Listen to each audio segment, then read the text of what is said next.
Statement of adequate notice proceeds. Are we in? Yep. Okay. Awesome. Thank you. Statement of adequate notice from executive session proceeds for this meeting. This meeting will come to order. Mr. Hastings, would you please call the roll? Mr. Brady, Here. Mr. Dalton, Here. Mrs. Dam, Here. Mrs. Gilman, Here. Mrs. McGovern, Here. Mr. Schneider, Here. Ms. Stevens, Here. Mrs. Talarico, Mr. McCarthy. Here. All right, President's report. The Board of Education will be, this board, not the Board of Education, but this board will be meeting in between this session and the next session in Atlantic City for New Jersey School Boards Association meeting. So I do encourage all board members, if you have any outstanding training that you may have recently been reminded of that you need to have done for the year, please get that done down there where it's available to you. If you don't have the ability to do that, then please ensure that you take it online, which is also available to you. If you have any questions about that, please feel free to ask Mr. Hastings. He will do his best to ensure that you are in compliance with the requirements of your position as a member of the board. And that's all I got. Yeah, that's all I had. All right, so we'll go to our superintendent, Mrs. Weldon. Okay, thank you. Good evening, everyone. I wanted to give everyone a little announcement that we have been working all summer. I'd like to give some credit to Mr. Hastings, Dr. Morgan, Mrs. Erin Leahy, and our network manager, Dan Gastel, and also Mrs. Conway, who have been working all summer to help us transition to a new look to our website. We're almost there, so if you haven't had a chance to go on, take a quick look, but you'll see that it says we're still under construction, just fine tuning a few things, but we are very excited about our new look and some of the new features that it will bring to our community, including a mobile app and also some better messaging services, which we will be rolling out in the coming weeks. And there'll be communications that go out officially to all members of our community to tell you about this. But I did just want to tease that out to the Board of Education and put it on your radar to take a look when you have a chance. I'd also like to thank Mr. Hastings and his Department of Facilities for all their work that they did this summer to update the Ocean Township High School cafeteria. We have been doing this a little bit in phases, but the cafeteria had a new fresh coat of paint and also some really great spirited decals on the walls to bring that Spartan spirit to the different spaces. And we have other plans for that as well. Around the district. So, but these came up, we put these on the walls at the end of September, and they were up just in time for the homecoming dance, which was a great success at the high school. And, want to thank Mrs. Kazuba and her team for making that happen and to be so successful. So some great things going on. And hot off the press, I just found out yesterday that Arts NJ has selected artwork from Ocean Township High School students to be displayed at the New Jersey School Boards Conference down in Atlantic City later this month. Great. So I'd like to thank the teachers and administrators involved in that application. Mrs. Gina Hagerman let me know that we were selected, and a few of our art teachers will be selecting about 16 to 18 in-print art pieces to be displayed on a board down at school boards, and also a handful of digital art that will be played on a screen down there as well. So as soon as I find out exactly where it will be, I will make sure to let board members know so you can take a look. But congratulations to all of those students as well. And speaking of the school boards convention, there is a slight conflict. We have Spartan Scholars that same week. It was somewhat unavoidable with all of the different nights this fall and days off of school to try and fit everything in. So if you are not going down to school boards on Monday evening, perhaps you can attend Spartan Scholars. You should have received that invitation. Mrs. Gerstein forwarded it to each of you. And if you could just let her know if you're attending or not. And if you will be at school boards, you'll be at school boards, and that's fine too. But I did just want to put that on your, make you aware of that. Okay. And for the rest of the public, we have a lot of exciting events happening in October. We have our preschool parent huddle, OTHS Share the Keys, some social events, a PTA golf outing for Wanamassa School. I encourage everybody to take a look at the school calendar and the calendar on the website to have specific dates and times of all of these events. A few just to highlight, schools are closed on October 13th. I want to make sure the parents are aware and remember that schools are closed on October 13th. But please, we have OTES, Paint a Pumpkin, and Wanamassa PTA Trunk or Treat, and our 8th grade open house at the high school for our incoming 8th graders, which we also invite them to a kickoff game. Those incoming freshmen are invited to a football game, and they have free entrance, and there's a section for them. So a lot of really great events. Wayside School Fall Festival. Please check the calendar for your school and the events that are of interest to you, to check the times and the dates all coming up this October. And at this time, I'd like to turn over the rest of my report to Dr. Kalisha Morgan, who will present to you the 2025 NJSLA and Dynamic Learning Map assessment results. Dr. Morgan? Thank you, Ms. Weldon. Good evening, members of the Board of Education, Superintendent Weldon, administrators, staff, and community members. Good Good evening. This evening, I am pleased to present the assessment results for the 2024-2025 school year for the Ocean Township School District. Tonight's presentation will highlight performance on the New Jersey Student Learning Assessments, also known as the NJSLA, and the Dynamic Learning Maps, the DLM. Our purpose here this evening is to review student performance outcomes, celebrate areas of growth, and share the steps we are taking to ensure continued improvement and equitable success for all students. Next slide, please.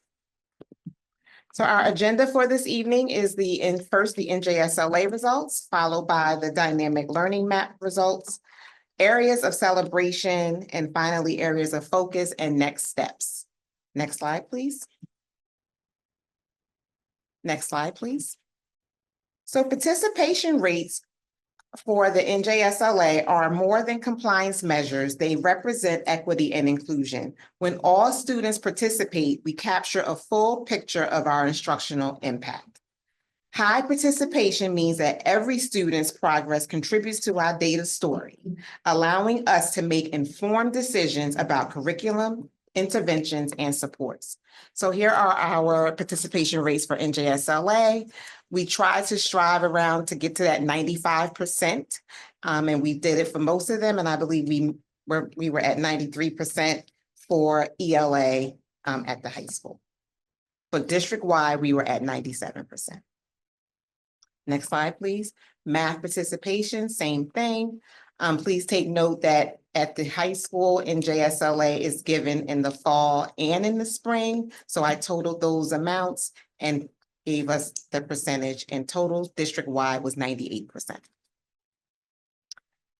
And finally, for science, it was 99% for grades 5, 8, and 11. Next slide, please.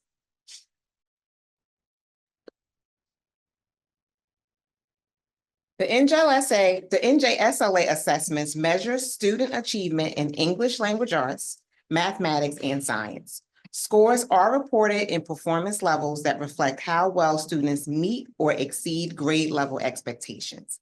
Level 5 exceeded expectations, level 4 met, level 3 approached, level 2 partially met, and level 1 did not meet. Next slide, please. And for science, there are 4 levels. Level 4, advanced proficiency, level 3, proficient, level 2, near proficiency, and level 1, below proficiency. Next slide, please. Next slide, please. These charts display district performance trends and year-over-year growth in ELA, mathematics, and science. You'll see encouraging upward trends across multiple grade levels. This slide shows our 3-year trend from 2023 to 2025. So we can see where we've grown and where we'll continue to focus our efforts.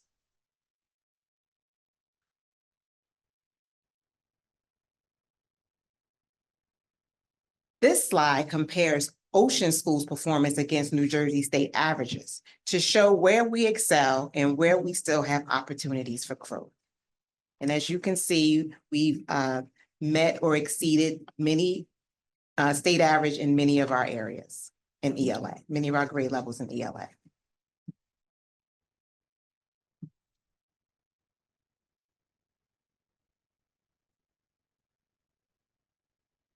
These slides highlight outcomes by school and grade level, giving us a clearer picture of how students are performing district-wide. So we have our elementary schools. Grade 3, the state average was 45%, and our district scored 68%. And grade 4, state average was 54%, and our district scored 71%. Next slide, please. For TOIS, grade 5, 6, and 7, and 8. Our state average was 53% in grade 5 statewide and 61% for Ocean. Grade 6, it was 56%. District-wide, 45%. Grade 7, 57% statewide and district-wide, 67%. And grade 8, 57% statewide and 52% district-wide. And at OTHS, where grade 9 is assessed, statewide was 51%, excuse me. And the district average was 56%. NJSLA mathematics. Again, this slide shows our 3-year trend from 2023 to 2025. So we can see where we've grown and where we continue to focus.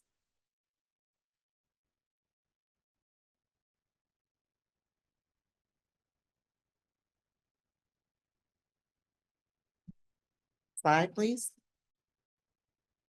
This slide compares Ocean School's performance against New Jersey state averages.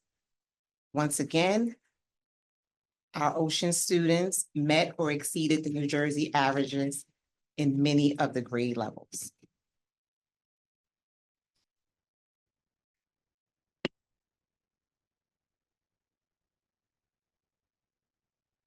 And these slides again highlight the outcomes for school and grade level in mathematics, giving us a clearer picture of how students are performing district-wide in math. Grade 3, the state average was 50%, and our district average was 64%. And grade 4, 47%, and our district average was 58%. And again, with levels 5 through 8, comparing the state average to the district average.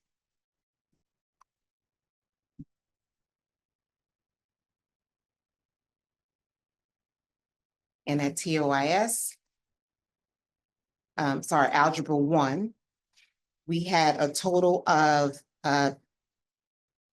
for TOIS, we had a total of 70 students who took Algebra 1 and 80% scored, met or exceeded expectations. At OTHS, we had 90 students. 90 students in the spring who took the Algebra 1 assessment, and 21% were met or exceeded expectations. Next slide, please.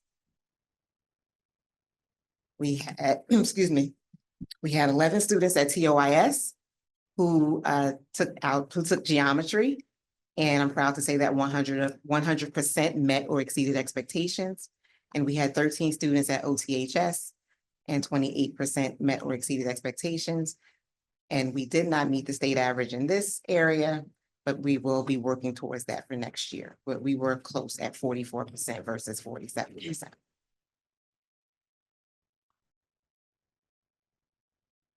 For science, once again, comparing our trends from 2023 to 2024 and 2025.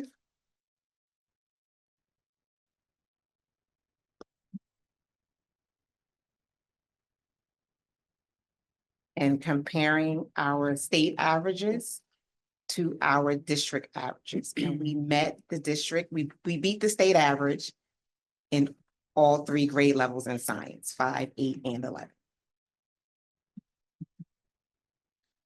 Next slide, please.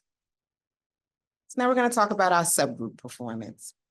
Our subgroup data was analyzed across grade levels and content areas, while some achievement gaps remain. Targeted supports, inclusive instructional practices, and data-driven interventions are being implemented to close these gaps across all of our subgroups. Our ELA subgroups from 2023, 2024, and 2025. We increased in many areas or we held steady.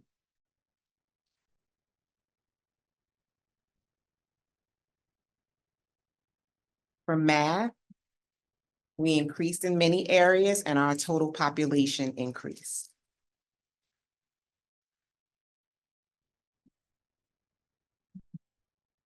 Next slide, please.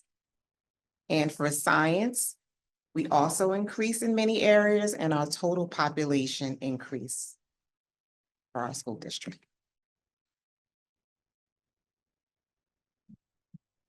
These comparisons illustrate areas of sustained growth as well as subgroups where focused intervention will continue. So now we're going to talk about our NJSLA areas to celebrate. Our district demonstrated notable growth in ELA in grades 3, 4, 5, 7, and 9. We surpassed the state average for students meeting or exceeding expectations, reflecting the impact of increased writing instruction, data-informed small group teaching, and enhanced literacy routines. In mathematics, our math achievement continues to trend upward, especially in grade 5, which saw an 18% increase in students meeting or exceeding expectations. In science, all tested grade levels exceeded state averages, and more students achieved and met the exceeding expectations level than in the past year. So we had 60% who met it in who met or exceeded expectations in ELA, 45% who met or exceeded expectations in math, and 32% who met or exceeded expectations in science. And that's an increase year over year. Next slide, please.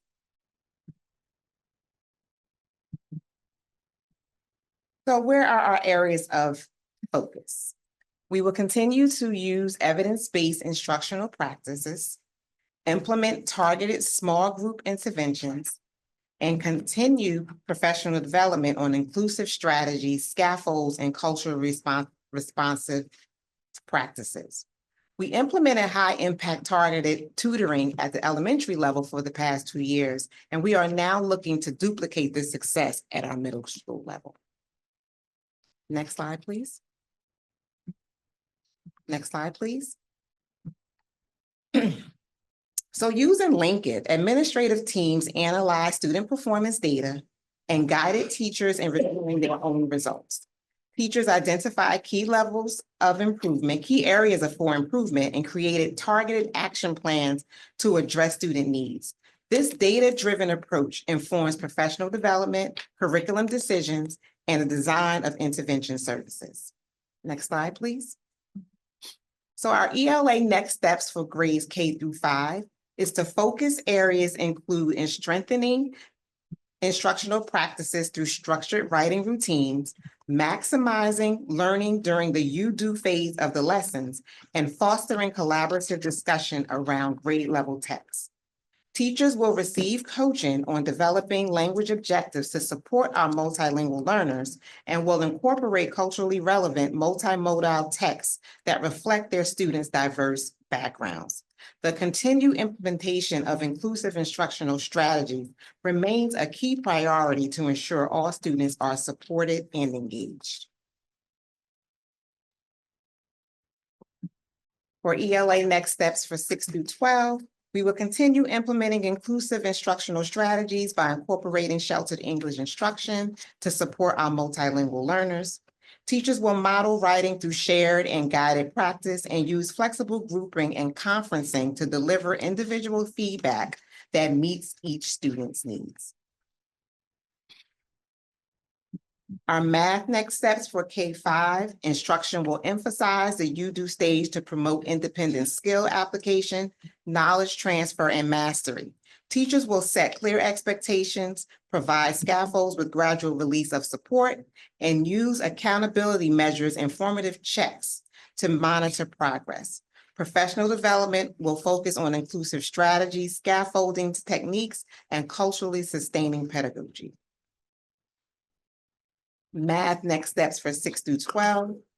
Math instruction in our middle and high school will incorporate the thinking classroom strategies to enhance student engagement and problem-solving skills.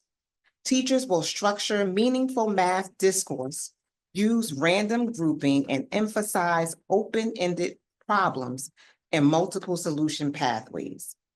I'm very excited about this because I know Mr. Cologne has been working hard with his teachers, and it's evident in how students are working together and they're talking through math problems instead of just solving them. And we know that helping them think it through will help them succeed in solving the problems. Next. So before we move on to dynamic learning maps, I just want to point out that this school year marks the final administration of the NJSLA in its current form. Right. Beginning in the spring, We don't know yet. we don't know yet. Beginning in the spring, students will transition to the new NJSLA Adaptive and the NJGPA Adaptive assessments. These state assessments are part of New Jersey's shift towards computer adaptive testing, which adjusts question difficulty based on each student's responses to provide a more accurate measure of their skills and understanding. This fall, students will participate in a field test. All students in New Jersey from grades 4 through 10 and selected juniors and seniors will participate in a field test. The field test serves as a non-graded trial version for these future assessments, designed to evaluate the effectiveness of the adaptive tested technology. Students in grades 4 through 10, based on their enrollment and select 11th and 12th graders based on their enrollment in their 24-25 math course, will participate in the statewide field test between October 27th and November 14th. Families will receive a letter from their child's school principal with the confirmed testing dates and additional details. We encourage all students to participate in the field test as it presents a valuable opportunity for them to become familiar with the new platform. Next slide, please. Now we're going to move on to dynamic learning maps. The dynamic learning maps assessments are designed for students with the most significant cognitive disabilities, providing a way for them to demonstrate their knowledge in ELA, math, and science.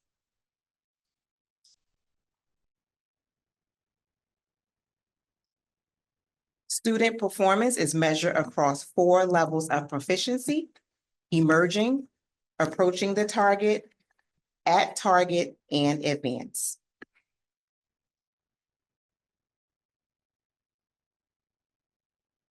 In 2025, 27 students, including 13 out-of-district placements, participated. Due to the small group sizes, results are reported district-wide. These assessments guide individualized instruction and reflect our commitment to high expectations and equitable access for all learners.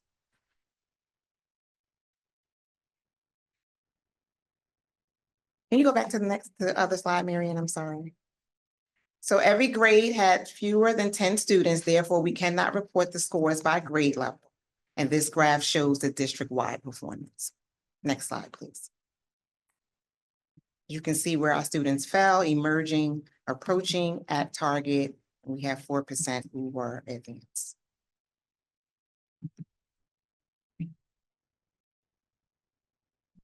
We will continue to provide parents and guardians with resources to help them interpret results, support at-home learning, and strengthen the school-home partnership to improve student achievement.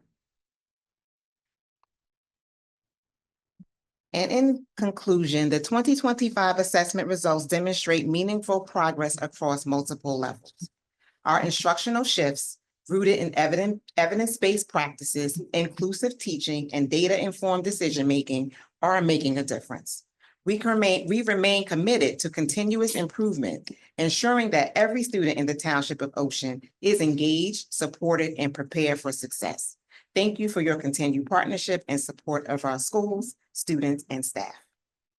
Thank you, Dr. Morgan. I welcome. appreciate that.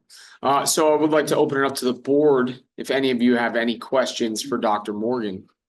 Mr. Schneider. Thank you. So when you go to adaptive testing, do you believe that's gonna be harder for the kids? Like, So I don't know. I'm gonna be honest, I just went through a training 2 weeks ago. It wasn't that great, so we would just have to wait and see. I'm hoping that it will be better because it will allow them to be tested on what we know that they already know, because the test will get harder as they answer questions correctly. I was trying to think about it. Yeah. Yes. The SAT is now like that too. Mhm. Yeah. I have a second question. Please go ahead. The trending looks positive, right? Like you mentioned, but the meet or exceeds percent still seems low. And that, from what I read, I'm not an expert, but they have a target of by 2030 that could be at 80% meet or exceeds. Do you think we have a pathway to get there? I think so. Yes, I do. I think we're growing. I believe that we have a great team of people who are working very hard to put specific strategies and professional development in place to help our teachers, who will in turn help our students. So I believe we have a chance, absolutely. Other questions from members of the board?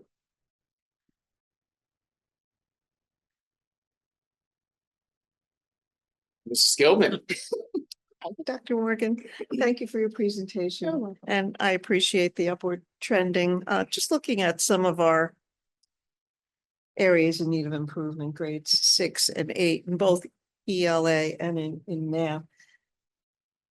We have a new math program. Do you think that is any way responsible for those lower scores in grades 6 and 8? Well, But then 7 was just trying to figure out what it is about those 2 grades that was a little bit lower in ELA and in the math. well, there's a number of things that we talked about before the state even released the final data. We knew there was something that we need to talk about. So we've been working with the middle school since July about how we can ensure that students are being serviced. We are focusing on our intervention services. We're definitely focusing on our inclusive strategies. We talked about that during our admin retreat. And that's a goal for everyone across the district. We're focusing on 8 specific strategies, and each month, the middle school I know, because I saw their plan where they are focusing on a specific strategy, and we are expected to go into classrooms to ensure that those strategies are being implemented. Great, excellent, thank you. You're welcome. Mrs. Stevens. I just have more of a comment. That sounds like a really good plan because I think we can't forget that group was most impacted during COVID, Yes. right? 5 years ago. So now they're approaching middle school and we're still seeing those outcomes there because of that. That's a good Very point. good point, Mrs. Stevens. Mhm. Thank you. Governor. And I would also point out 8th grade. 8th grade's always a weird grade for us because we do have so many people in The math. geometry and in algebra. So it's never really like an accurate subset of our 8th grade students, if I would say, for our year. And, Right. It's a lot of numbers. I appreciate you concising it in a way that we could look at it. I also just want to commend, I think that we definitely have seen, as we know, we started a little, I feel with ELA a little bit more with our coaching and our job coaches and kind of getting a really good hold on that. The ELA numbers were, I think, all the numbers were, good, but the ELA numbers really, I think we've made such a stride in that over the last couple of years, and that is to all of you sitting back there.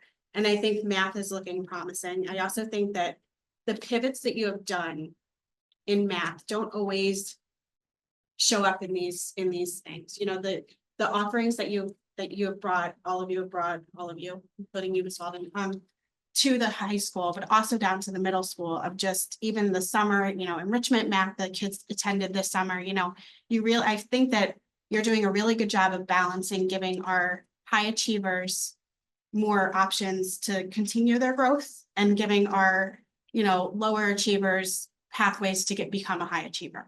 And I just think that you're all balancing that really well in district wide, but I think math has kind of always been one of those things that everybody can kind of look at and think we're not very good at, but I think that there's so many ways that this does not accurately display that, and I just want to commend you on the things that you have been doing as a, administrative staff to find all of our students where they're at and try and make sure that there is a place in a classroom where they feel confident and they can strive to what their ability may be, even if their ability is awesome in that class, but it may not be what looks like it's awesome here. So I just wanted to. So in your training that you had recently, is there any indication of what reporting will look like next year, so that when you have to do this same report again next year, will you even be able to do the multi-year comparison, or you don't know yet? I don't know. Okay, I'm struggling to get through. It was 250 slides. there you first go. Okay, So just imagine, I'm still trying to get through that. because you wonder, like, you put a lot of work into a multi-year Right, presentation here, But you and I every know how time- much goes into that. Yeah, But next year we may the start. data from come out zero. very differently, and you're answering to the board and sharing all this information with a totally new baseline. Right, Right? yep, that's possible. That's going to be very hard to compare. So, good luck. I'm sure there will be more trainings. I was aware that the notice about the adaptive testing came out August 13th. a little late. So kudos to you and the team for all the work on that, because I know field testing is a major undertaking. Not that we're not teaching kids also, but now we have to go through all of that, and that's scheduling, that's technology, that's a lot. So thank you to all of you for all you do. Before I sit, I do want to acknowledge the team. This is a wonderful, wonderful team. I was just telling Ms. Weldon today, I'm so happy to be here. It's a lot of work, but I am very happy to be here to work with a group of dedicated, to work with a group of dedicated professionals such as them. So thank you for being here. Happy work. Thank you. Wait, Yeah, so Dr. Moore, I do just want to give the public an opportunity, just because it's our practice with Okay, conversations. So sorry. do we have any members of the public here who would like to ask a question pertaining specifically to the presentation? Okay. Nothing, Elliot? No? Okay. Yeah. And Ms. Conway, does anyone watching virtually desire to ask a question pertaining specifically to the presentation?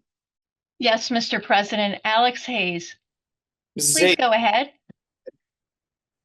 Hi, Alex Hayes, Oakhurst. As always, thank you to Dr. Morgan and all the staff that helped present this data presentation. I know it's a lot of work, a lot of numbers, a lot of crunching. I did want to just start with the positives. I'm kind of liking the shift in the new testing to the adaptive style. I think that sounds kind of fascinating and might be a better gauge of student capabilities. So I'm looking forward to that. And what our scores will be next. If I'm not mistaken, it looks like OTES scores have risen dramatically from like 5 years ago or so, since you all brought in an awesome new principal, Ms. Lepuznik. So kudos to her and the amazing staff there. I have a couple of questions. Math, so like the shining spot in math seem to be the fifth graders, right? 6th through 8th, not just 6th and 8th from what I saw, but 6th, 7th, and 8th, not so much. So has there been any discussion about moving away from the block scheduling, the 86 minutes or whatever for 6th, 7th, and 8th graders? Because to me, that seems to be like the glaring difference between 5th grade and then 6th, 7th, and 8th. 6th, 7th, and 8th graders have math, what, 2.5 times a week? Is there any correlation that you all can compare in that respect? We are continuing to answer your question, we are not comparing based on the scheduling, but we are continuing to look at our schedule and evaluate our schedule for next steps. Okay, I have, I think, 3 more questions. The grade 8 ELA dip. I know some of the charts seem to have what last year's was, and correct me if I didn't see it. Maybe we went over it real quickly. But did we compare that with last year's seventh graders? Like did last year's eighth graders, this year's seventh grade that showed, I mean, this year's eighth grade that showed quite a bit of a dip. Did they have that same dip last year? Like, is there a way to see, is it like that class as a whole that might be showing some trends where some root causes, perhaps, you know, that something was missed in elementary ages or whatever? Like, are you going back in the whole population to see what happened last year with the current eighth graders as well? Yes, we always look at previous years and I can get that data for you, but I just don't have it in front of me. Sure, okay. And then I think I have one more question, then a comment. So in that math, sixth, seventh, and eighth grade with the state average, you know, it seemed only 11% to 29% in those three grades met or exceeded grade level. So that, you know, means a majority of sixth, seventh, and eighth graders did not meet state or exceed state levels. I know I kind of have a feeling what you might say, because I know it's an evolving process, but we've been saying this for 7 years or so. Are we missing the mark at some elementary stages where some of these math foundations have started? Like, I don't know, I feel like we're changing the middle school math, but what other drastic or possible wholesale changes might we be looking at that kind of address math early on, if that makes sense? I think we must keep in mind that many of our students in the middle school, specifically in grade 7 and 8, they advance. So these scores may not indicate exactly what all students are doing in these grade levels. Because we have some students who are taking Algebra 1, even 11 students at TOIS took geometry in the 8th grade. So I think that's a positive. Yeah, I don't know if that really was what I was getting at in my question. I can email you some of these questions just to make it a little bit more, I don't know, specific or pointed, I guess. I just have 2 other comments, or I guess these are questions. Maybe it is to the school board president. I know you opened up the public comment saying, you know, does anyone have questions about these specific test results? But I don't really know how anybody would know that you're going over this tonight. It seems to me that you don't really want people to know or ask questions. I mean, I think that's not a huge shocker, but am I going to be the only one that's asking questions? Probably. It would be nice if anybody else does, but probably. I don't know how anybody would know that Dr. Morgan is going to be doing this detailed, comprehensive presentation, as happens 2 to 4 times a year. And of course, nobody knows that this is the few times a year you're actually asked to get questions from the public. And last, so I don't know if that's a question, like, why are we not, I'll pose that as an official question. Why are we not telling the public, you may ask questions tonight on all these test scores? Parents, if you have any questions about your kids' testing or how we did overall, I guess that's the question. And then I'm going to just end with, none of the school board members, unless I missed it, seem to make any questions about the subgroups or the minorities. Yes, it was great that it seems all those subgroups raised between last year and this school year on the two years that were in the scoring, except for like Black students, for example. The Latino students didn't seem to get as much of a bump as some of the other subgroups. So the disparities still remain in the overall scores, and it's still alarming to me. Thank you. Thank you for your comments, Mrs. Hayes. Mrs. Conway, do we have any other questions pertaining specifically to the presentation from any members of the public? No, Mr. President, no further commenters. Thank you very much, Mrs. Conway. Dr. Morgan, thank you so much for an awesome presentation. We really appreciate it.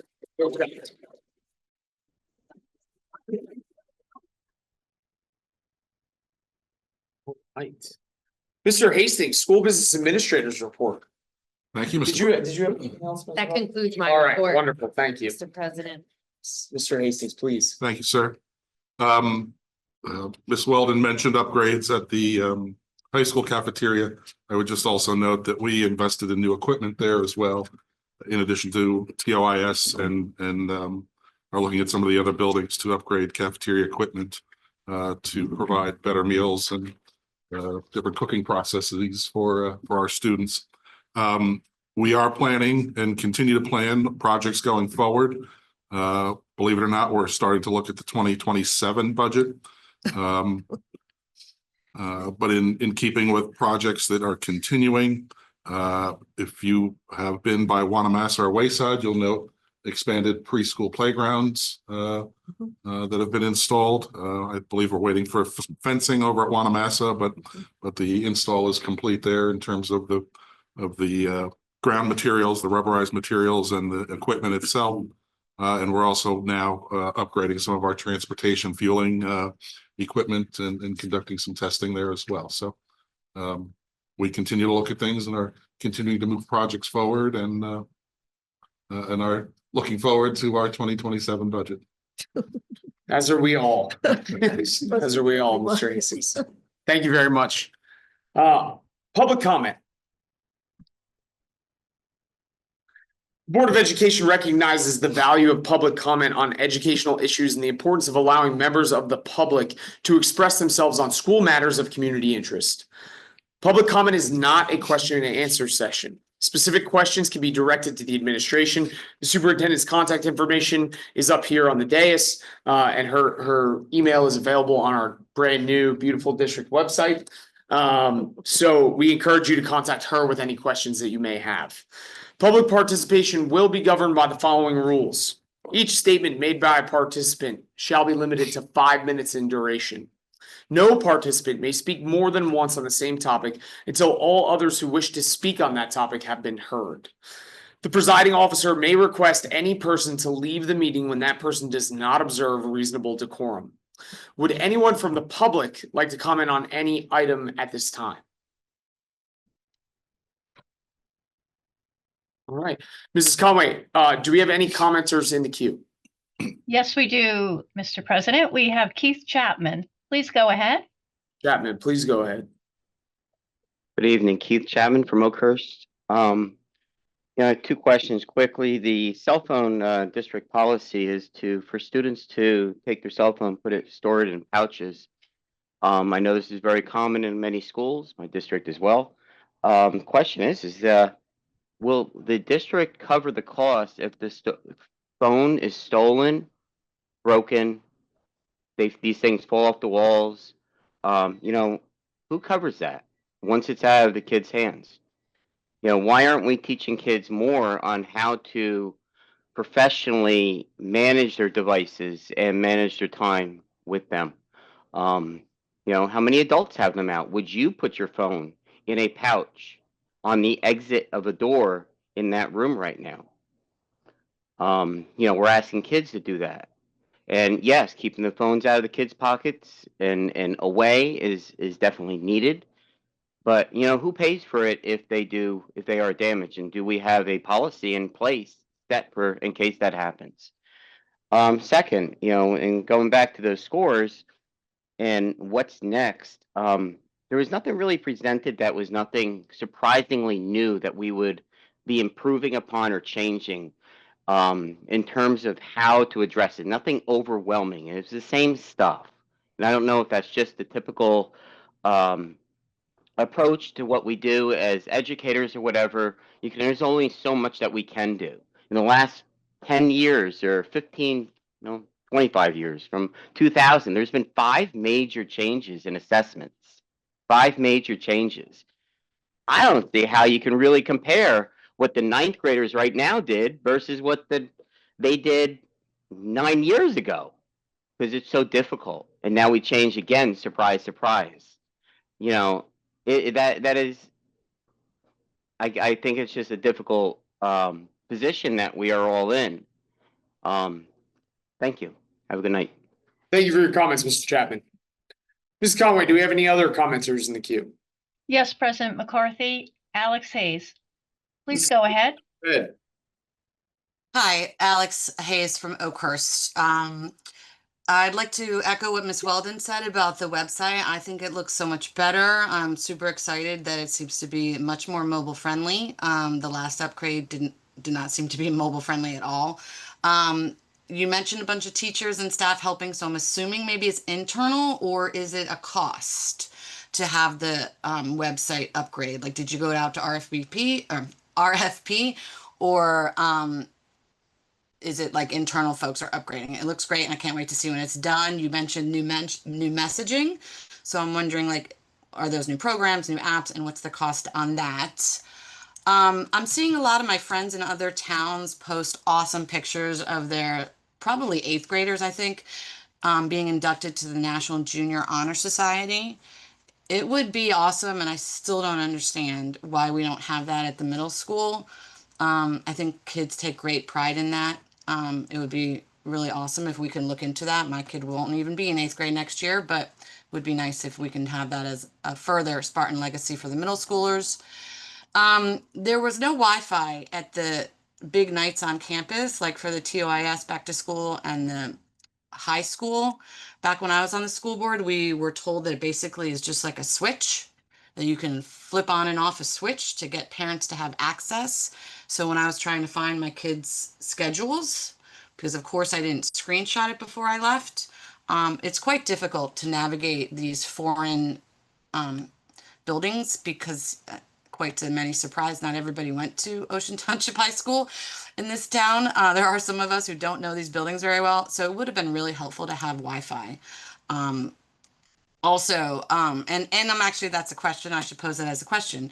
Why can't we have Wi-Fi on big nights at the buildings?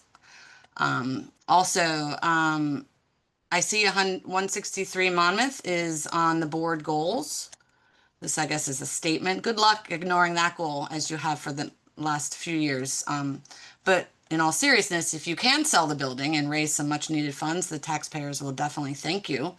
I'm awaiting to see if you actually do anything on that board goal of yours.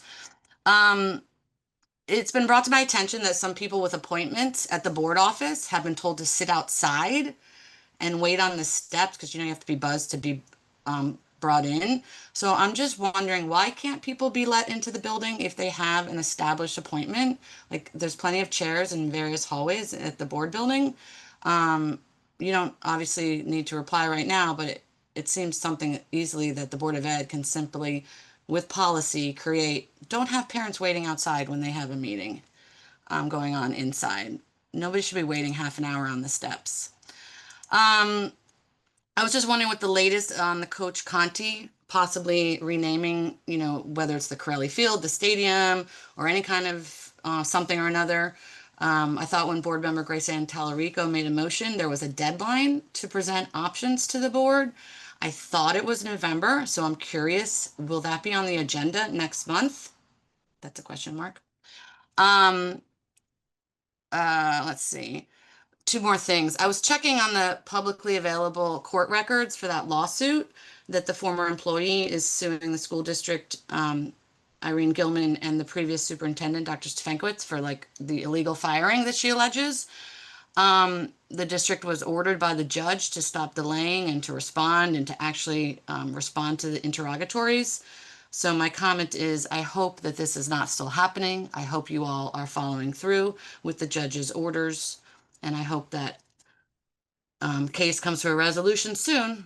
Also, my last comment is to Mr. McCarthy. You forgot to mention when you said, let's open up public comment, because at the last public meeting, it was oddly and weirdly and even comically mentioned, like ad nauseum. You must address me. Please address me. Please only address me and nobody else.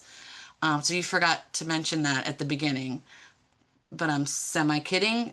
You can't really tell people who they can and cannot address at public comment. Thank you. Thank you for your comments, Mrs. Hayes. Mrs. Conway, do we have any other members of the public who wish to comment in the queue? No, Mr. President, there are no further commenters. Very well. Approval of minutes, Mr. Dalton. Motion to approve items 7.1, 7.2 minutes from the September 16th meeting. Second. Mr. Hastings, would you call the roll?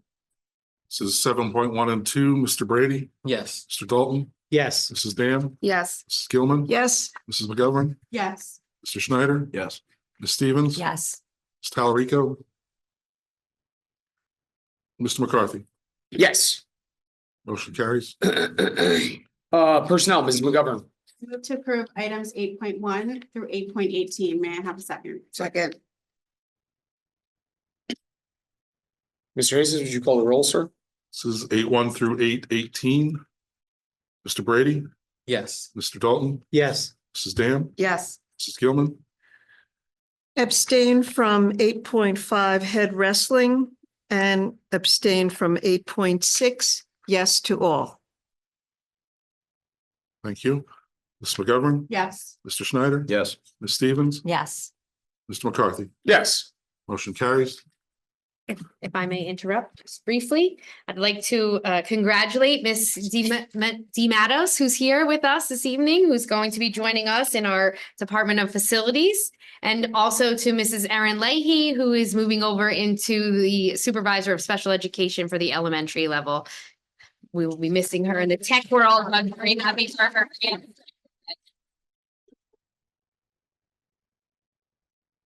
Thank you. Congratulations to you both. Thank you, Mrs. Wellman. Financial Management and Resource Services, Mrs. Dam. Move to approve items 9.1 through 9.6. Second. So it's 9.1 through 9.5, right? We're gonna discuss 9.6, is that correct? Am I incorrect? Are we approving all? Oh, sorry, I apologize. 9.1 through 9.5. We can actually approve 9.6 if the board is it's at their pleasure. Okay, all right, Yeah. so do I have any questions on 9.6 from any members of the board? Question. All right, so if that is the case, then Ms. Dam, please, if you could just again move 9.1 through 9.6. Motion to approve 9.1 through 9.6. Do I have a Second. second? Thank you. It's 9.1 through 9.6, Mr. Brady, Yes. Mr. Dalton, Yes. Mrs. Dam. Yes. Mrs. Gilman, Yes. Mrs. McGovern, Yes. Mr. Schneider, Yes. Ms. Stevens. Yes. And Mr. McCarthy, Yes. motion's carried. Instruction, education, and student activities, Mr. Dalton. Motion to approve items 10.1 through 10.4. Do I have a second? Second. Very well. Mr. Hastings, would you call the roll? It's 10.1 through 10.4, Mr. Brady, Yes. Mr. Dalton, Yes. Mrs. Dam, Yes. Mrs. Gilman, Yes. Mrs. McGovern, Yes. Mr. Schneider, Yes. Ms. Stevens. Yes. And Mr. McCarthy, Yes. motion carries. All right, and policy. Ms. Gilman, please. Yes, President McCarthy, resolved that the board approve the first readings of revised or new policies and regulations as follows. This is our first reading and just want to point out 1648, which is being abolished. And that is any record keeping in schools for COVID. So that's something new. And of course, you'll have a chance to look over the other ones before we vote at our next meeting. Thank you, Mrs. Gilman. Do you have any questions from any members of the board or any comments about any of the proposed policies that are up for first reading this evening? Very well. So we will not vote on that this evening. That'll be available for final reading in our next board meeting. Mhm. All right.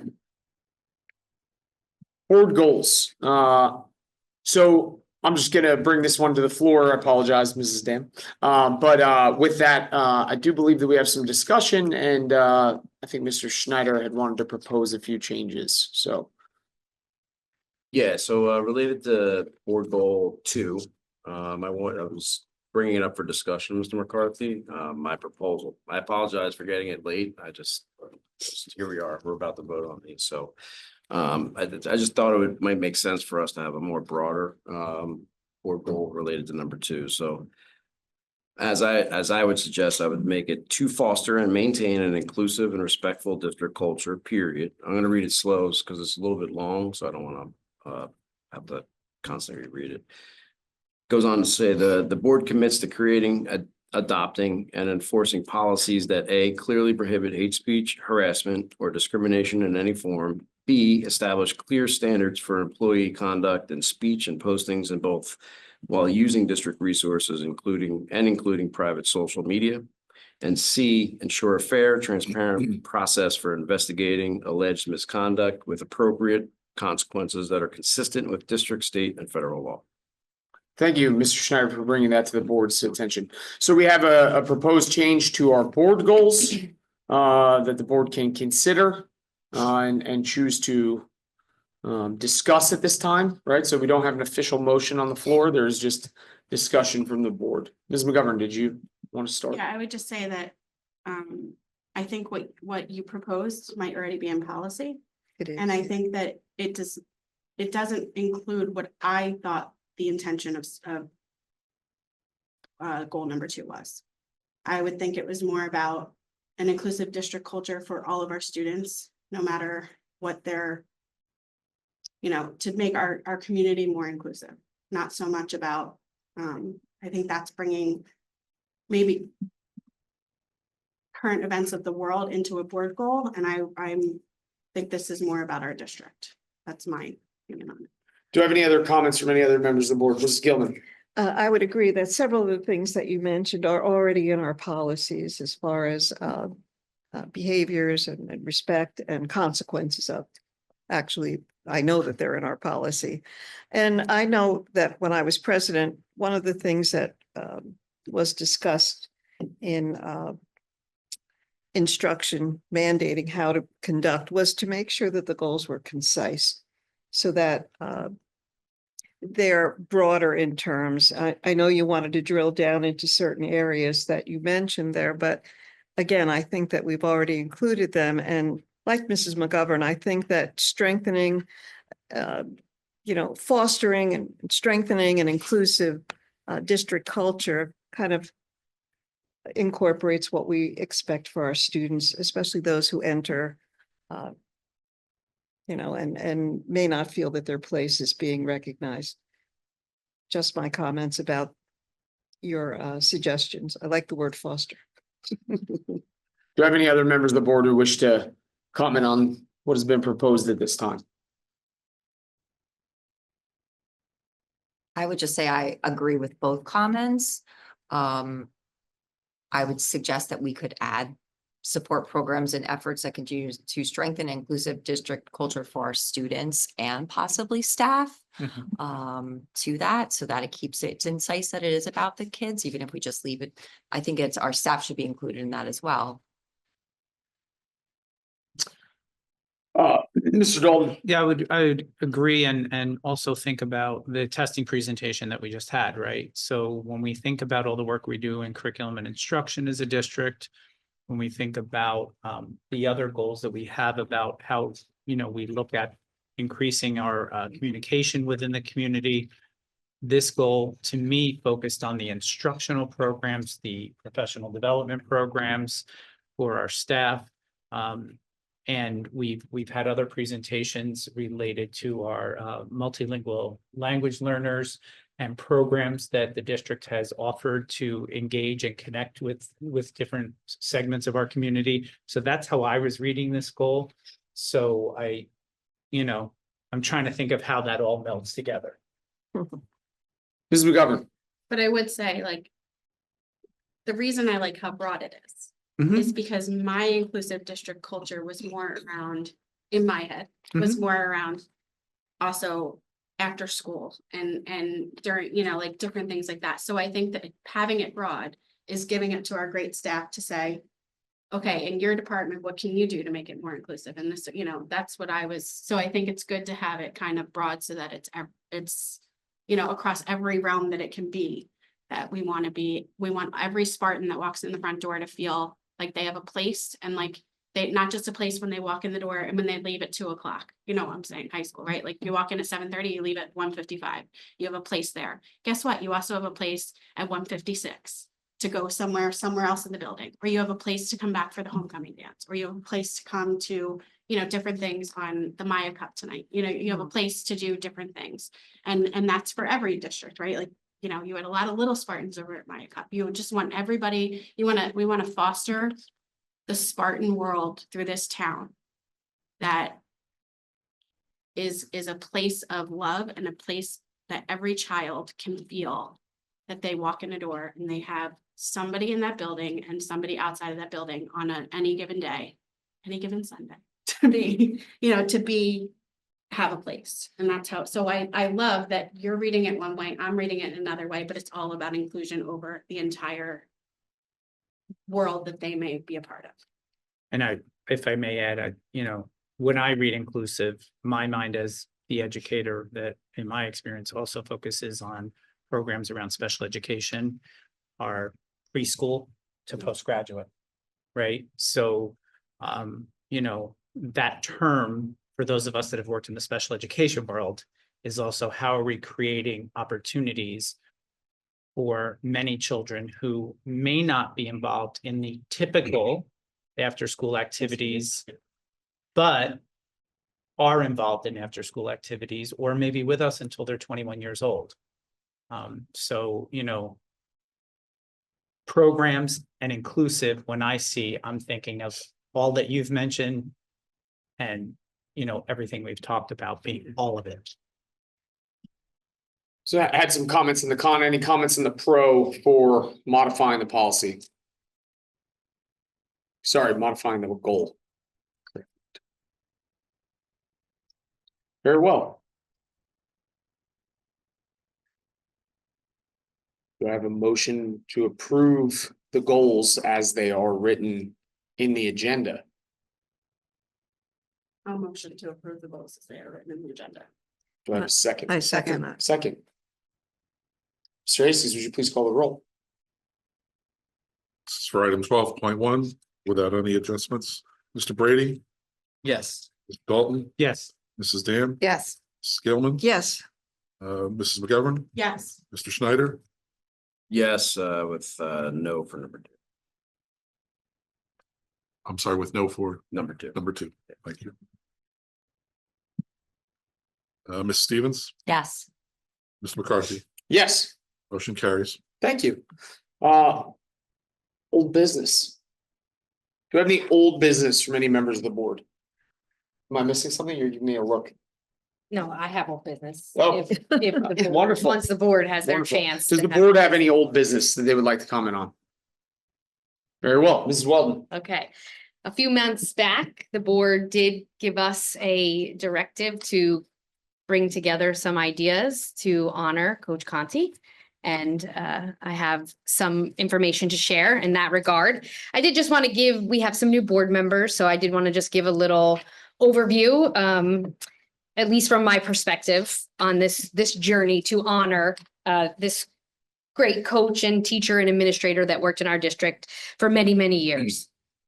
In 2023, when I began my superintendency, I was aware that it was the 40th anniversary of the 1993 state football state championship, of which Coach George Conti was the head coach of that team. It was his last year as head coach. Just a few bits of information. It was his last year as head coach. His son was the starting quarterback of the team. It was an undefeated season, and we were #1 in the state.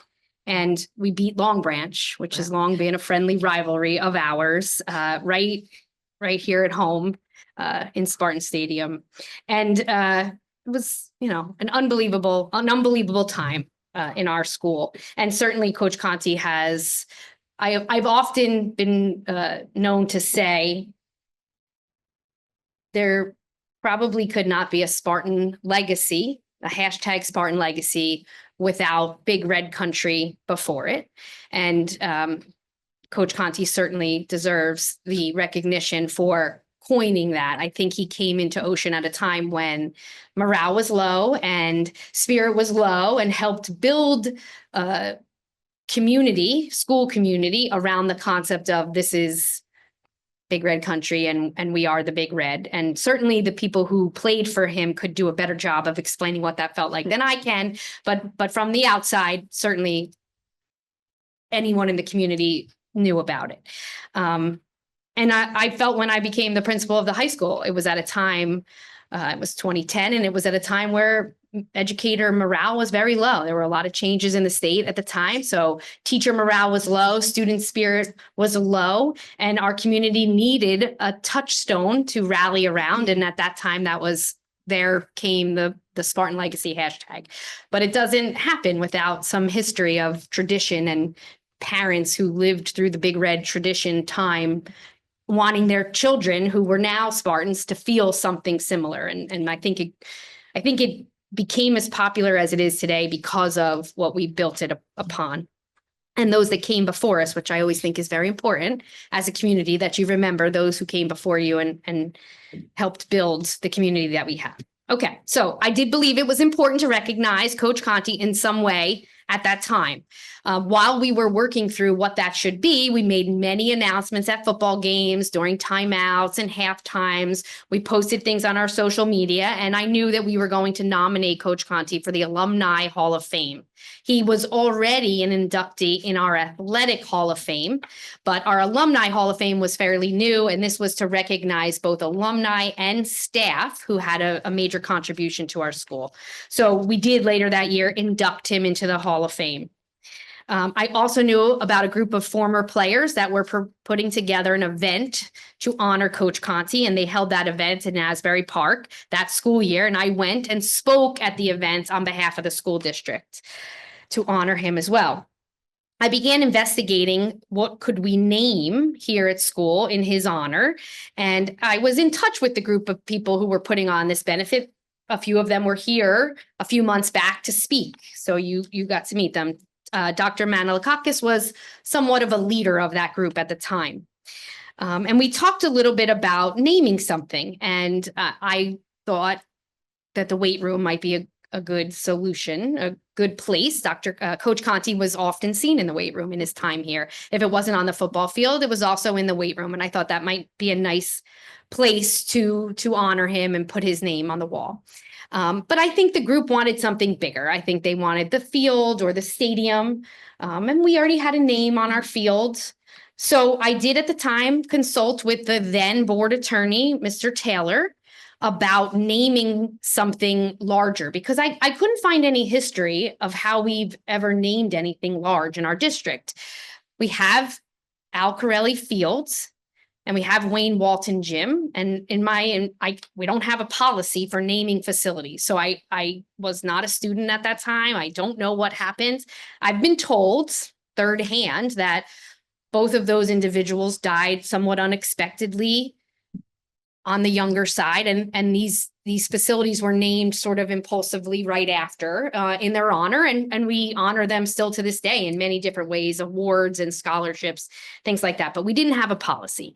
And the board attorney at the time said to me, this last thing the superintendent should do is name some big part of the facility without a policy and involving the Board of Education. So I looked into some of these policies and thought about bringing them forward, but I found that many of them in other districts where they have a naming policy, one of the requirements is that the person has already passed away.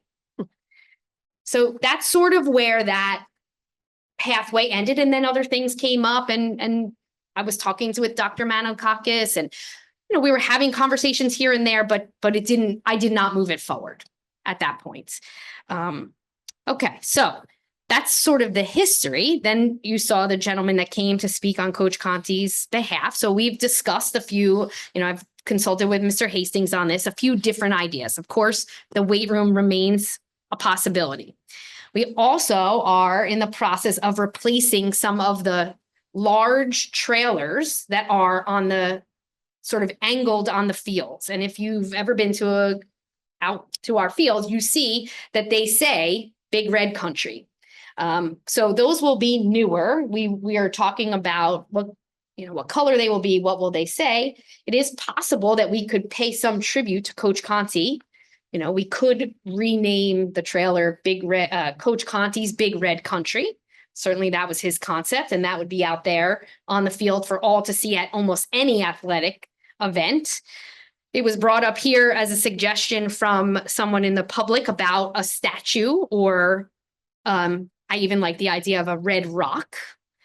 He often was referred to sometimes as the Rock, and a touchstone perhaps when the football team comes out of the locker room onto the field, where some recognition to Coach Conti, either I think someone said a statue of his bust or a plaque, something about what he stood for, some quotes, maybe some inspirational messaging about him, and this touchstone rock that perhaps could be an idea.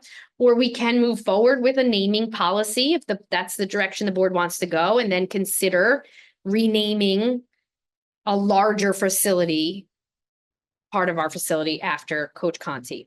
I would be remiss or hesitant to name anything like a full school or fields without board approval, because I think we need to be measured about what door this opens for future people wanting things named. And I think we need the parameters to be clear. Naming smaller spaces, we've certainly hung plaques for other people who have passed away, or maybe who haven't even passed away, but who've been a big contributor of a science wing or a library, right? We've done that to honor people. We've had donations of plaques and we hang those up. So those were some of what after discussing it, some of the ideas we thought might work. And I really wanted to see the board's position on this. Also, just so you know, I did mention to the group that came forward that, this is not something that the district budgets for, or that really we would necessarily spend tax dollars on. But I have some indication that there would be, through fundraising efforts, perhaps a donation to help us make something like this happen from that. Okay, so that's an overview. And I was asked to present those ideas. So those are the ones that we've come up with so far. Mrs. Walden, thank you very much for taking all the time during a return to school and dealing with so countless other priorities of the district to do this for us as we asked you to do. And it's greatly appreciated by the whole board, and I'm sure by the town and people who asked us to consider this. So the question is, now that the board has directed the administration to do this, they've met that request, where do we want to move forward? I would like to say, right, this is a wide open request. There's a lot of different opportunities that we could, a lot of different paths that we could go down. I would dare to go ahead. And of course, we don't need an answer immediately. If people need time to digest everything I just said, I realize that was a lot. Absolutely. Ditto. So there you go.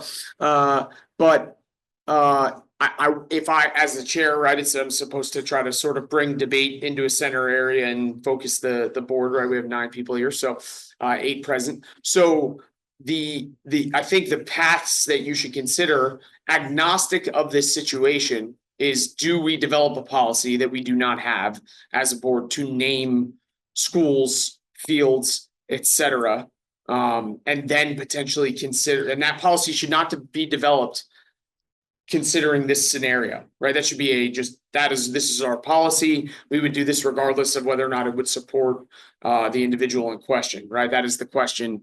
If you decide to go that route, or do we direct the administration to pursue an alternative route that we think is acceptable? And then I think finally, funding.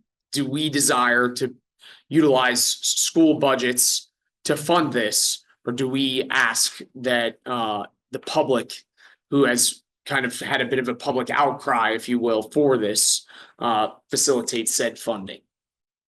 So very squishy right now. So let's open it up for questions, see if we can make it solid. Mrs. Gilman. Mr. McCarthy, you said finally funding. I think it should be first. Yes, It's ma'am. just, You're absolutely right. in this time of limited funds, I know the group was very enthusiastic.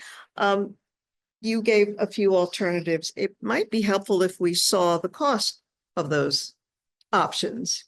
What would a big Touchstone Rock cost? What would, renaming of the trailers cost? What would a bust cost? And that might help us to move forward a little bit, because it's very broad, thinking about, the plaque in the weight room. He was always in the weight room. Everybody who knew Coach Conti knew that was why he was called the Rock. So if we had maybe a few options to look at, and then we discuss, is that group going to have further fundraisers to raise the money for this tribute to Coach Conti, which everybody is behind, but in reality, using taxpayer dollars, or using a a line item in our budget might be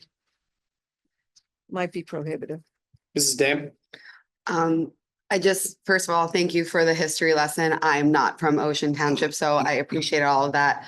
I think one of my favorite board meetings this year was when the gentleman came and gave that story, and I wish I was witty enough in that time, but what I would like to say first is I hope Netflix is listening to this because I think this is our new Friday Night Lights, and that would be great. They're moving right here.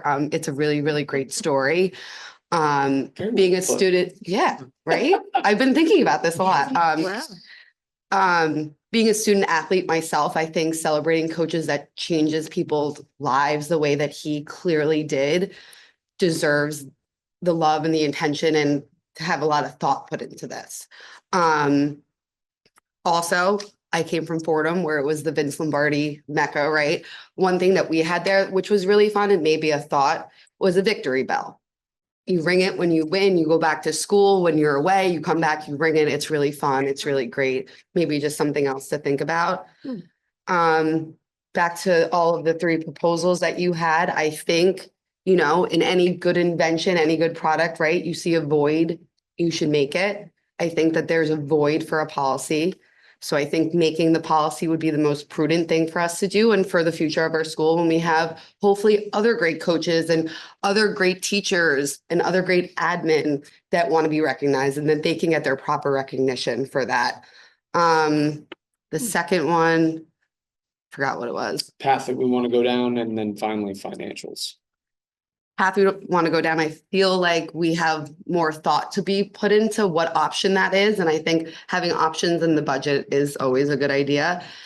And I think the community is behind this. I think that was very clear when the gentlemen came and talked. And I think, you know, having more publicity on this, especially when we have a better idea of what it could do. And I think it would bring the community together to maybe do some fundraising for it. And unfortunately, right now, with how the budget is and how hard it is, I don't think it would be fair to our students to ask the school to pay for it, but I think that something could definitely be done, and I think our community would be behind that.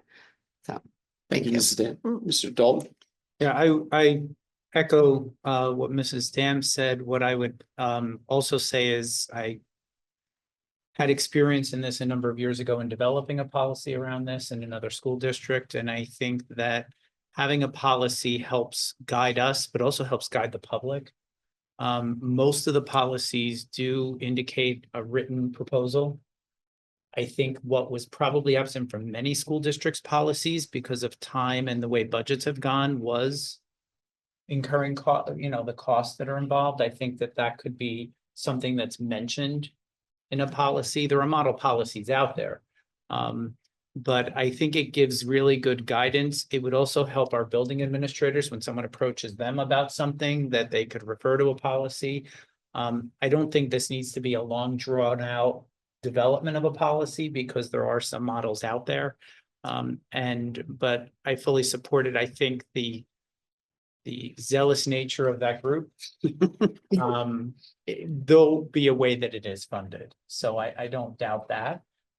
But I think it would be a good guideline because we're saying this as this board right now, but I think we need to think about future boards and what they may experience at different times. Mrs. McGovern? I would say that I think a policy should be written at some time. I don't know that it needs to be written before whatever this gets drawn out. I think that it's not a bad idea to have a policy in place. I like the rock idea. The reason I like the rock idea is because I think if you don't know, I have a senior who's on the football team right now. John played on the football team. Mr. Bosman's in the back of the room, played on the football team. Mr. Bosman, Mr. McCarthy, and my son did not play for George Conte. However, there are traditions that are in the Big Red that have come down to when John played, and my son Mickey played. And I think that there's traditions that are still there that are, you talk about dinners, you talk about bula bula, you talk about many things that are there that became big with Mr. The seniors last practice being carried off the field. Those things have been brought down every year since Mr. Conte was here.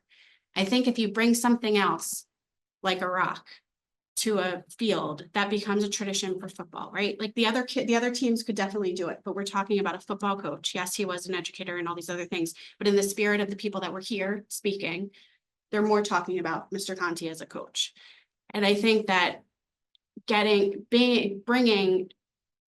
having a large red rock from when they walk through those gates, if you're there, till when they get to the end zone, to touch, to slap, to whatever. It reminds me of Notre Dame hitting the sign going out to play. And I think that it brings an excitement to the Big Red, that even when he was here, even though the entire student body felt Big Red Country and felt everything, it's a different feeling of the kids that maybe played football. You know, it was a different Big Red Country to them, a different responsibility of being part of the Big Red. And so I think when you put something there that is specifically for football, you know, in his thing, kind of makes a little bit more sense to me. I think that a bust of him is like, in 10 years, you're not going to know what that is. But it may, you know, possibly like in 10 years, people might be like, oh yeah, it's the man, you know, that coached, and, you know, but when you have a rock and it's been 10 years from now and it's a tradition of kids hitting it, and it's like, oh, we do this because of the Big Red, and we do this because of same reason why we carry the seniors off at the last practice. You know, it's just one more thing to bring the excitement of Big Red and maybe some of the traditions that aren't there right now back in as well. So I think that I like the idea of that. Now I'm one person. I mean, you know, I don't know how the community, I think that Mr. Dalton is correct in saying that I don't think funding will be a problem for this, but if it is, then it's a problem, right? I think that when we get a cost of it, I also think the maintenance of just maybe repainting a rock every year, you know, is not as much as somebody, you know, polishing a bust every year. You know, it's a little bit, might be a little bit less maintenance to have to think about. So the weight room, I mean, it's a great idea as well. But I also think, and I this is just me thinking, I think that the gentlemen that were here and other people from Big Red Country would maybe love to see a rock or something more than something that they won't actually be able to see every day. Like if you see something that's at the field, it's there. I also don't know that painting Conti's Big Red Country on, you know, if you want a name, you know, the rock's there, maybe the rock doesn't have his name or something, but painting Conti's Big Red Country, I don't think that's a terrible, you know, suggestion either. I just think that, you know, when you really look, as Caitlin said, and as the gentleman said, when you look at something that was passed down for this many years, when he's been gone for so many, that is still here, does deserve something. But, you know, but I also do respect that we have Corelli Field, and I don't think you take away from Corelli's and rename a field after, you know, when it's been named. And I think, you know, Conti Press Box doesn't really mean anything because it meant nothing to, not that, you know, like he was never up there, you know, he's still on our field, you know, like, you know, unless you put on the turf Conti's place, like you know, just, you know, at some point. But I think that personally a rock would be an awesome. That's good. Mrs. Dan?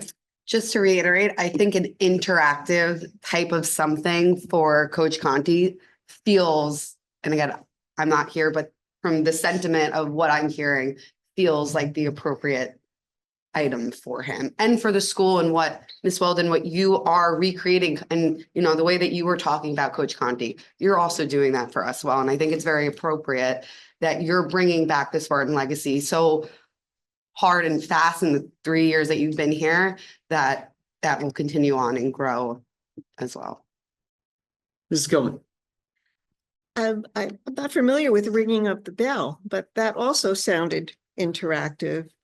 You know, just something as Amy said, to inspire them as they go out onto the field or they come back in from the field. I'd be glad to look into a sample, a model policy, but I agree with Ms. McGovern that we should not wait on the establishment of a policy, which can sometimes take a little longer. So maybe if we can eliminate some of the suggestions that we might not agree on, and those are pretty much the suggestions that are out there now.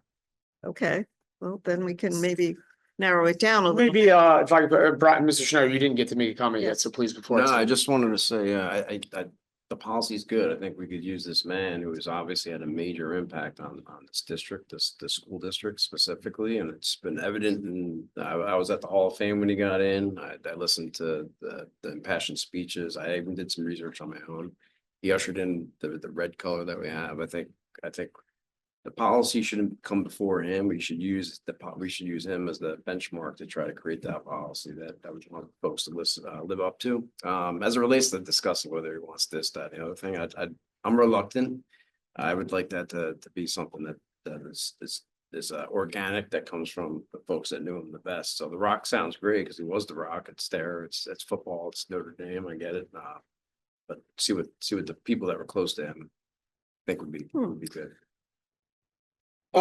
So step in before I, say something that you disagree with. Do we as a board say maybe now that we delegate this to the administration, we let them run with it and handle it, and that we've given them our guidance, we've asked them to take action, they have done so, and then we choose to also simultaneously craft and develop a policy that is separate of this as a board. I would agree with you. All of your comments are wonderful and so appreciated, but I think I need a time to digest this to see how we should move forward, because whereby I hear both of you in terms of not developing a policy, I also can see the importance in us having that in place. So if we can maybe table this conversation Very to. well, Ms. McGovern. I wasn't saying that we don't need a. No, policy. me- Oh, no, I understand okay. that. Yeah, but you were saying that's going to come secondary Because I after. think that policy is more about naming big things. I think that's more about, this is, as Ms. Weldon said, we have a library named after, Senator Playa. It was his, right? Don't we have a library named after Mr. Playa or no?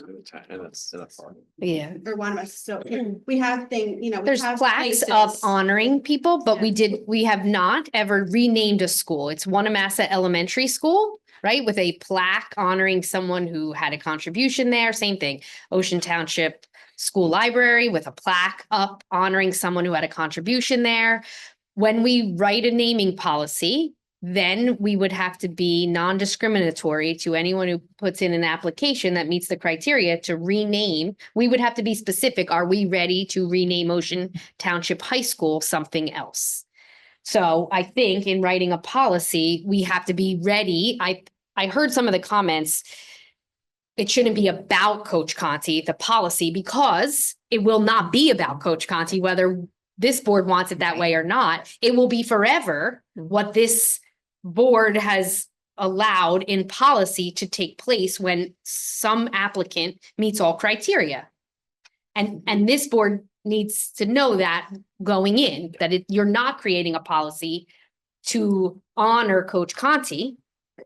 You're writing a policy for a procedure moving forward. So I think we want to honor Coach Conti. That much is clear from all the comments. I think we just have to navigate it carefully. That's all. Ms. McGovern. So on the Coach Conti thing, I think that I am good with it going back to the administration. I think that the administration will probably contact the group that was here and say, or maybe they won't say, this is what we're thinking and how can you help us raise the funds for it? I think that if the policy you're saying, because I'm misunderstanding that then, if you're saying basically we could name this policy and someone could walk in similar to a use of facilities and say, okay. Not if we craft it The appropriately. policy has to be crafted right. Right. You have to so- be aware when you write a policy, it is for as long as that policy is in place and until it is, repealed. So is your opinion, as you and Mr. Hastings' opinion, that let's just say, okay, we're gonna honor Mr. Conti somehow, that's over here. Do you all think that there is a void in our district of having a policy on naming things, or do you think that it's putting it in place is is not appropriate to do? Because I would yield to what you all think on the fact that, it should be. I think that a policy, it gives me pause because it opens we would have to be clear as to why someone would not be granted what they're asking for. And that's difficult to do. Once you've allowed one, it's hard to not allow anyone else, I right? don't have that many things to name. And there are many districts that you know of that have schools named after a person. That's because they have a naming policy and a procedure to rename major things after people. We have had a history in this district, a practice without a policy. So a practice of, an example is the track. The track, and maybe cross country, and Rusty's not here to correct me, but they made a donation and they donated 3 statues that in perpetuity, students who have outstanding performance in track get their name put on these statues at the entrance to the field, to the track. Right. That was a donation. We didn't budget for that. They donated it. And then we keep it up in terms of the little plaques with students' names on them. And I think even they may still contribute. And again, I would have to double check that, but that's one example. That's why I think if this group was willing to make some sort of a donation and we could honor in a meaningful way, but not as big as George Conti's Ocean Township High School, right? Or because that you could replace that name with anyone else in the future. The policy gives me pause. That doesn't mean it cannot be written in a way that allows for what we're trying to do here. It's just, I shared that so that everyone was aware of the process. Conflating a few things here. Yeah. Yep. So then I would say that we do not need a naming policy. And I would also say, my opinion, is that we don't need a naming policy, and I would also say that while having you go back and kind of decide a way to do this, I assume you would come back to us before then and give us. Just saying, I mean. I guess it would depend on, this was. That's the question. Yeah. Yeah, let's- There's also, I mean. And also, so we do have a point that's been made as well that we would not like to make a decision tonight, right? So this is another opportunity as well, right? So everybody's had this, we are not forced to come to a conclusion tonight. Good. We could say that we'd like to table this, give everybody time to consider what's been provided and come back and discuss an old business 2 weeks from now, 4 weeks from now. I don't believe, as a point of inquiry, the motion did not require action. The motion on behalf of the board, the motion that was brought forward required action on behalf of the administration proposing potential ideas. Correct. Okay, so the board is not, which we could repeal if we did. We could repeal that tonight, but we didn't. So we've done what we asked to be done and the administration has complied. We can move forward and table this for old business for the next meeting if we desire. Mr. Schneider. Mr. McCarthy, I thought we were gonna maybe vote on the fact that we were gonna kick it back to the administration. We for- could do that as well if we That's what I want. would prefer. If a board member wants us to decide this evening that we're gonna kick it back to the administration and give them the authority to make this decision, the board can do that. Can I make a motion to make You that? can do whatever you'd like, sir. I'd like to make a motion for that to be the case. So to clarify, you move that the board delegates the authority in carrying the rest of this out to the administration. Yes. Yeah, I feel like that's where it's best suited, considering the gravity of this and the people that are involved in the district as a whole. I'm new to the district. I don't have the best opinions on it as some of my colleagues here, so that's what I would make a motion for. And then whether we'd want to discuss it as a policy, we could do that after. So I move that I'm trying to think of how to phrase this so that it's all encompassing. I move that the administration carries out the naming of anything for George Conti at their own discretion. Is that? Yeah, and then if there's a need for a funding component that involves our discussions, that would be brought appropriately. So, yeah, so Kelly comes back, so here's what we decided, that would be perfect for me. And maybe we don't have to have a motion. I could take I a, don't Yeah, think we I need a was vote. yeah, I could take a straw poll vote. Does anyone on the board disagree with that decision? We're gonna take a vote. So does anyone on the board, all in favor of what Mr. Schneider has said? Raise your hand. Clarification question, go ahead.